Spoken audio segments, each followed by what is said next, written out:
Hi, Blaise Dietz here, your Medicare concierge. The goal of this video is to help you understand the Medigap options that are available to you here in Michigan, and then help you compare and contrast them to the BCBS Medicare Supplement Legacy Plan C. If you're like my mother and the other 205,000 BCBS members, you've probably seen this postcard from BCBS. This warning was a notification of their 100 to 300% price increases on both Legacy Plans A and Plan C. Now, it's important to really understand what I'm about to go over with you. It really is the number one thing that all Medigap users are not aware of.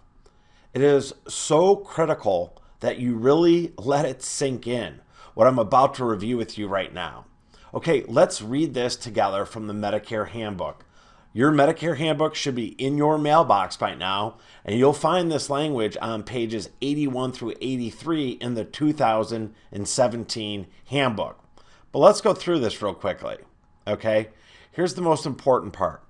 Different insurance companies may charge different premiums for the exact same policy. As you shop for a policy, be sure you're comparing the same policy. For example, compare Plan A from one company with Plan A from another company. This is so critical. These plans, Medigap plans or Medicare Supplement plans, are all standardized. It doesn't matter which carrier you have your plan from. The government's in control. The only difference is price. All plans are standardized. The only difference is price. So don't be fooled into thinking that BCBS plans are in any way different or more stable than other carriers' plans.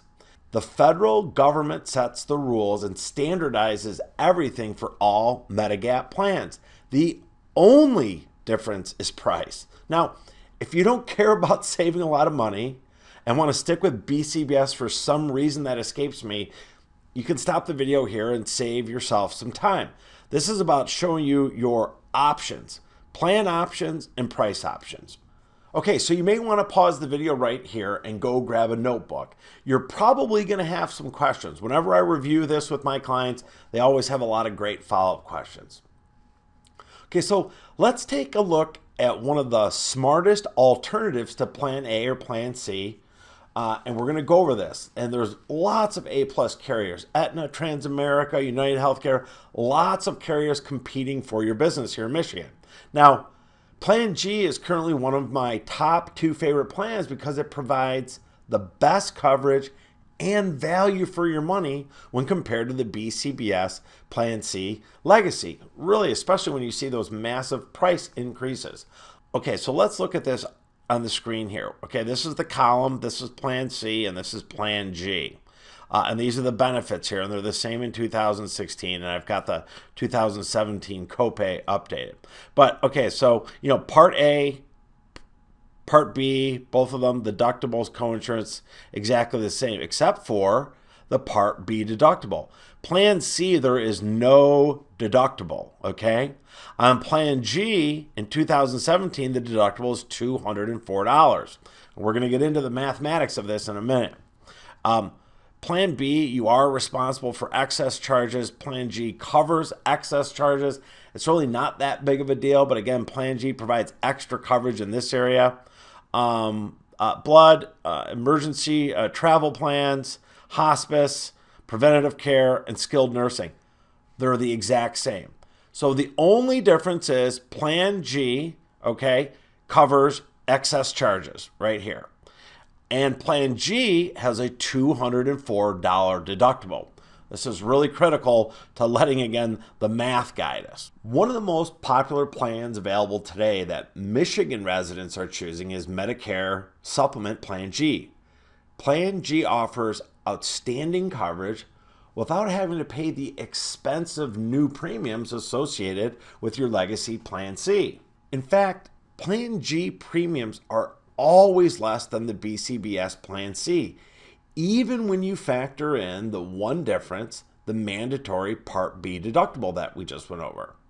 Remember, on Plan G, you have a $204 deductible for 2017. There is no other difference when compared to Plan C. Now that we have established the only difference between Plan C and Plan G is the $204 deductible, you would think that the cost difference would be $204 per year, or at least very close to that. But that's not the case. Plan G has the $204 deductible. Plan C has no deductible. But in the upcoming case study I'm going to take you through, Plan C costs $987.12 more than Plan G. We're going to do some math together. Okay, so here is an example of the difference in premiums and how much you can actually save with Plan G in comparison to Plan C. As you can see here, we've got a 74-year-old female, non-tobacco user, and the 48009 zip code in Oakland County, Michigan. And I just pulled these premiums today, these numbers. These are actual. They're for a new client of mine that chose Plan G. Now, Plan C, as you can see here, is $235.37 a month with BCBS. And on the right side, you see Plan G at the top here comes in with a premium of $153.11. And it's with the parent company of American Continental here, which is Aetna. They're an A+ rated carrier. You can see here, when you subtract the Plan C premium that we just reviewed from the Plan G premium, you save a little over $82 per month, or over $987 per year just by choosing Plan G. Now, I know that we haven't done it yet, but we're about to. Plan G mandates that you have the one-time annual $204 deductible. So let's factor that into your net savings. So we take our $987 in annual savings minus the $204 maximum annual deductible, and you've got $783 in minimum guaranteed savings on Plan G when compared to Plan C, and that's every single year. I want to take you through a second example, and I'm going to share this from some data that a client met with me about this week. We've got an 80-year-old male, non-tobacco user in the 48009 zip code. So with Plan C at the top here on the left, you can see there's $299.66 a month with BCBS per their stated rate hikes.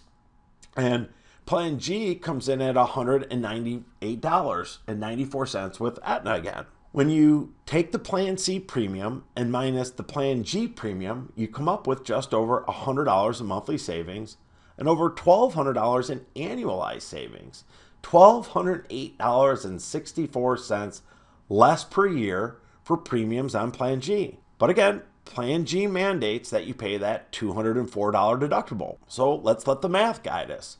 We subtract that deductible out, right? We take our $1,208 in savings minus the $204 deductible, and you come up with over $1,000 per year in net savings. So the math shows you why it does not make any financial sense to pay for Plan C, and why it makes a lot more sense and you get a lot more value with Plan G. Remember, the only difference is the $204 deductible. You don't need to worry, because just like it says in the Medicare handbook, all Medigap plans are standardized. And again, those are for the 2017 handbook, those are on pages 81 through 83. I wanted to bring up the comparison chart one more time that I started with at the beginning of this video. That shows, again, there's only one difference between Plan C and Plan G. You simply pay your low monthly premium on Plan G, and you can sleep easy knowing that no matter what happens, you'll just have one out-of-pocket expense.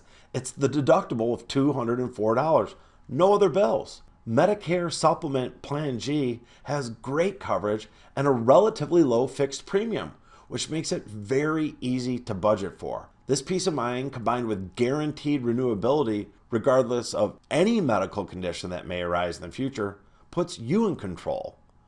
Don't be fooled by fuzzy salesman math associated with Plan C. And remember, if you're talking to a carrier's call center agent, ask them to provide other A+ rated carrier plan prices to you. You have the right to compare and contrast. Now, I want to make you aware of one more thing that could end up being confusing. Here's the next item to note down on your pad of paper. I have been told that there is going to be a massive call center push to move legacy members into the dreaded Medicare Advantage plans. If you hear the word PPO or HMO, you are being moved into an Advantage plan, plain and simple. Now, in my opinion, it should be illegal to even call them Advantage plans since you lose the number one advantage that Medicare provides you. This coveted Medicare red, white, and blue card becomes useless if you sign up for a so-called Advantage plan. You can no longer go see any provider or specialist in the country that accepts that Medicare card that you see. A PPO or HMO is an Advantage plan. Do not let anybody fool you. But don't take it from me. Take it from a media source that surely is not considered to be part of the vast right-wing conspiracy. ABC News, Good Morning America.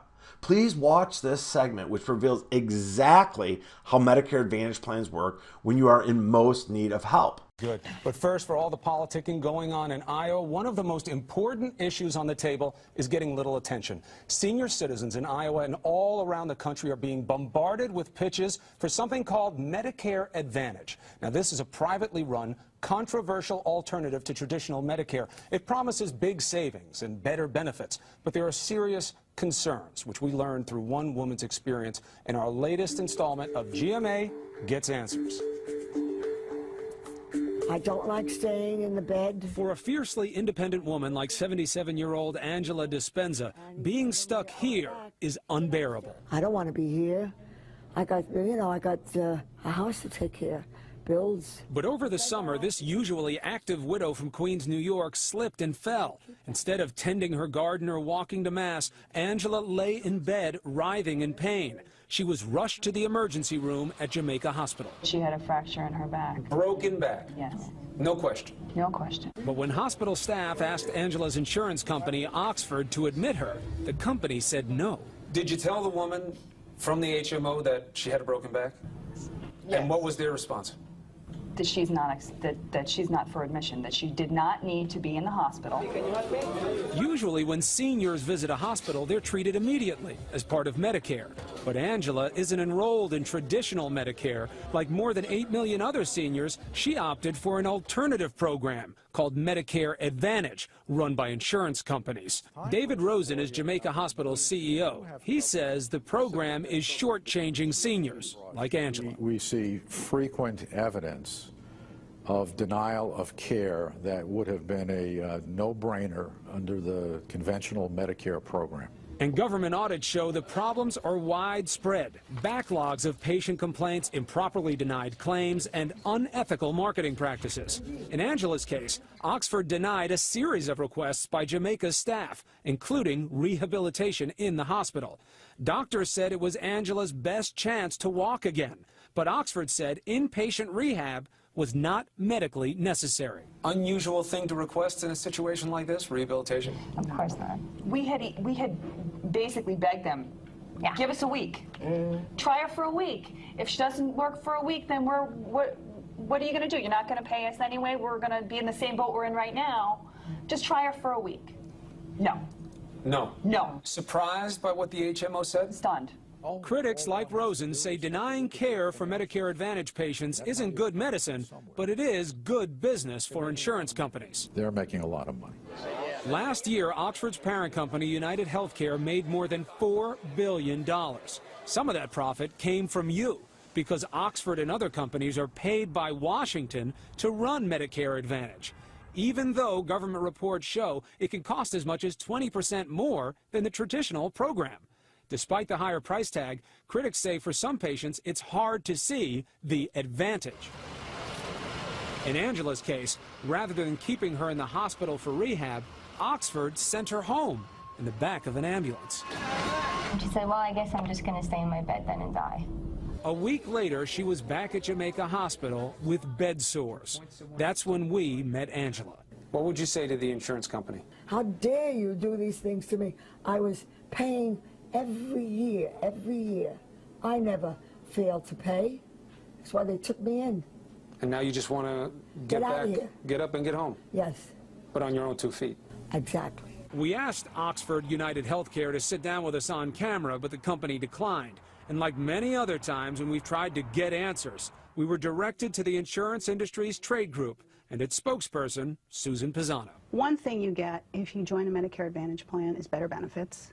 You get broader benefits. You get lower out-of-pocket costs. But while seniors may get broader benefits, here's the trade-off. Medicare Advantage plans decide what care they get. You know you have these protracted discussions about whether or not somebody even gets into the hospital. It's not just a question of money. What is it? People should be admitted to a hospital when they need to be admitted to a hospital. But Yes. if they shouldn't be there, then a hospital brings risks with it that you shouldn't have to confront unnecessarily. You think that happens a lot, that somebody goes to the hospital and doesn't really need to be there? Okay, can I ask you, are we talking about a particular patient now? No, literally, Okay. I could be talking about hundreds of patients. All right. The insurance companies will not talk to me about the specific cases. How are you supposed to get answers? Well, I think that culturally, it's not something that companies are attuned to, talking about specific, private patient issues publicly. When they're bad. When they're good, they'll talk to you about them all day long. Like Joe Cameron, a favorite example for the industry. Yeah, they're doing okay, aren't they? While Oxford United Healthcare wouldn't talk to us, it did point us to this former Texas insurance salesman. Cameron says he survived a massive heart attack in 2002 thanks to United Healthcare's Medicare Advantage plan, which paid for a quadruple bypass and several months of rehab. My bill was $1,300,000. My copay was $1,700. That's an excellent coverage plan. What United Healthcare didn't tell us is Cameron has been flying around the country to lobby in favor of the program.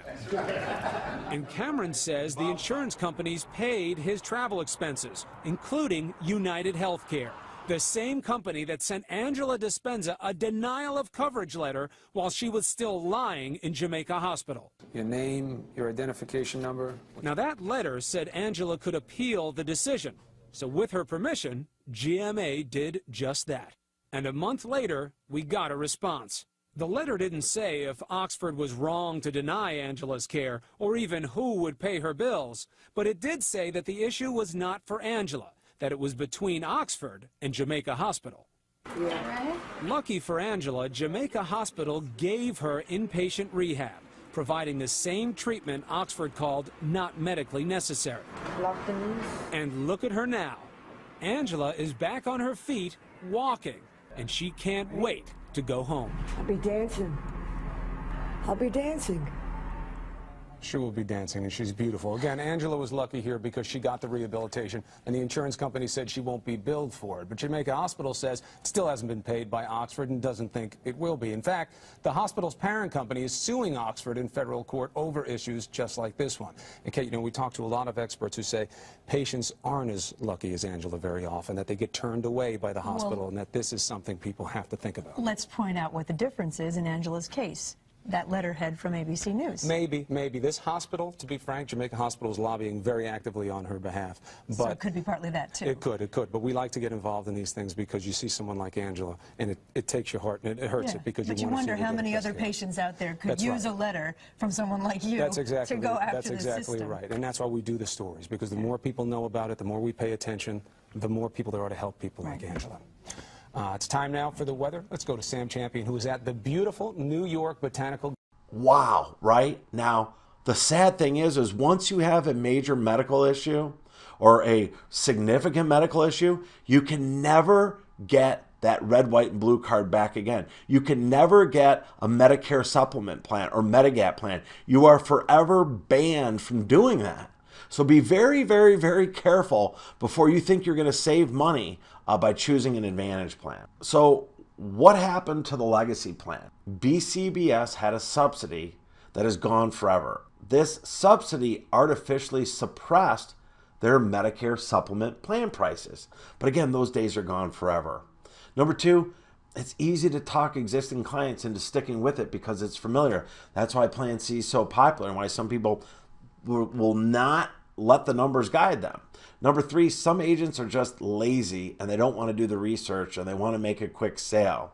They're not going to share with you what other A+ rated carriers can do for you. In conclusion, if you like the benefits of Plan C but want to make a smart financial decision, Plan G is for you. I want to be your Medicare concierge for life. Independent advisors are free. The federal government does not allow independent agents to charge you a fee for their services and mandates that the insurance carriers compensate them. So it's really the best of both worlds. You have unbiased advice and you don't need to pay for the help. If you want to be in complete control, choose a Medigap plan instead of a Medicare Advantage plan. And don't be fooled into thinking that all Medigap plans are different. It's the exact opposite. They are 100% standardized. And again, you can read that on pages 81 through 83 of your Medicare handbook. I'd love to speak with you and help you choose a plan that makes the most sense for you and then help you get qualified for that plan. You can reach me at the number below. God bless.